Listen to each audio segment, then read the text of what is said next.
नमस्कार साथियों, हमारी आशा है कि आप लोग स्वस्थ एवं तंदुरुस्त होंगे।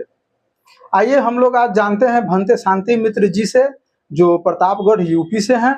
आइए हम लोग इनसे जानते हैं कि महिलाओं में सिंदूर की चली आ रही सैकड़ों वर्षों से जो प्रचलन है वह कब से है और क्यों है। नमस्कार भंते जी, आप हमारे दर्शक को बताएं कि महिलाओं में सदियों से सिंदूर का परंपरा चली आ रही है, प्रचलन जो चली आ रही है वह कब से है और क्यों है। बहुत बहुत साधुवाद कि आपने इतना महत्वपूर्ण सवाल उठाया है, जो भारतवर्ष में सभी महिलाओं के लिए प्रेरणा स्रोत है कि सिंदूर का प्रचलन क्यों और कैसे, कहां से शुरू हुआ। मैं आपके मीडिया चैनल को बहुत बहुत साधुवाद देता हूं। National and international Buddhist society राष्ट्रीय धर्म प्रचारक में भंते शांति मित्र, ये परंपरा उस कालखंड से है जब हमारे समाज में बहुत सारी शिक्षा की व्यवस्था से दूर आक्रमणकारियों से भारतवर्ष जूझ रहा था। ऐसे में अपने बहन बेटियों की रक्षा के लिए और मुग़ल सल्तनत से बचाने के लिए,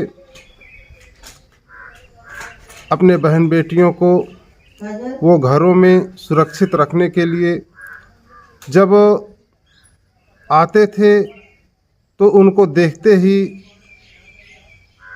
घर के चारों तरफ सुअर काट करके उसके ब्लड के जो छींटे थे वो मार देते थे, अर्थात छापा हाथों से ब्लड लगा करके मार देते थे। तो वो उस घर को नापाक समझते थे और वो चले जाते थे।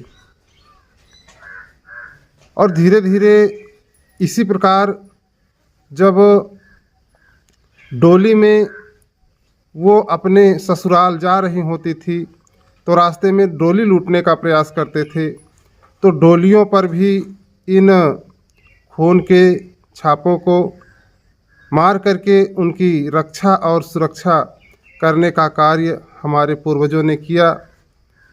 उसके बाद कुछ लोगों ने तर्क दिया कि ऐसे घरों में और ऐसे डोलियों में छापे रहते हैं परंतु महिला सुरक्षित रहती है, इसलिए उस महिला को वो डोलियां तोड़ देते थे, घरों को तोड़ देते थे और लूट लेते थे और उनकी इज्जत के साथ खिलवाड़ करते थे। परंतु ऐसा जब तमाम लोगों ने देखा अपनी बहन बेटियों की अस्मत लूटते हुए, तो उन्होंने उस महिला के मांग में भी ऐसे खून का जो कतरा है वो खून चीर करके सुअर का और उसके मांग में लगाने का कार्य किए, जिससे वह महिला सुरक्षित हो जाए। और नापाक तौबा बोल करके वो चले जाते थे, छोड़ देते थे।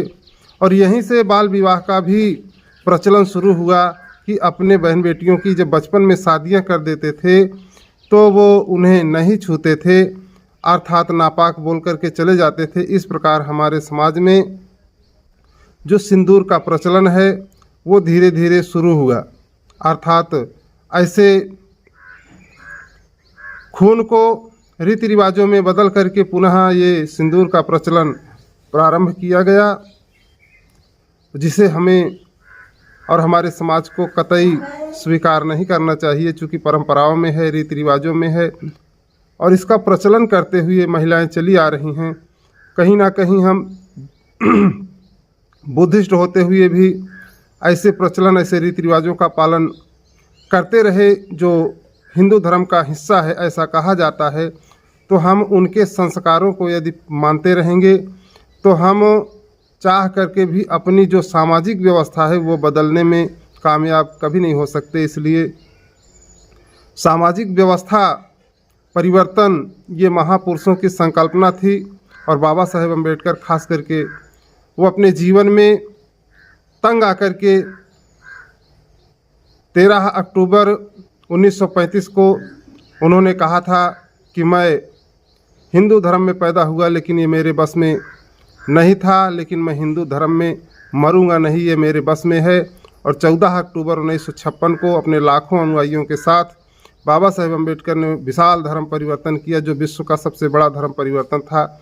हमारे लोगों को बाबा साहेब अम्बेडकर को स्वीकार करते हुए, उनकी 22 प्रतिज्ञाओं को स्वीकार करते हुए ऐसे रीति रिवाजों का, ऐसे प्रथाओं का, ऐसे 30 त्योहारों का परित्याग कर देना चाहिए। आप लोगों ने ध्यानपूर्वक सुना, इसके लिए आभार। आप सभी लोगों का धन्यवाद।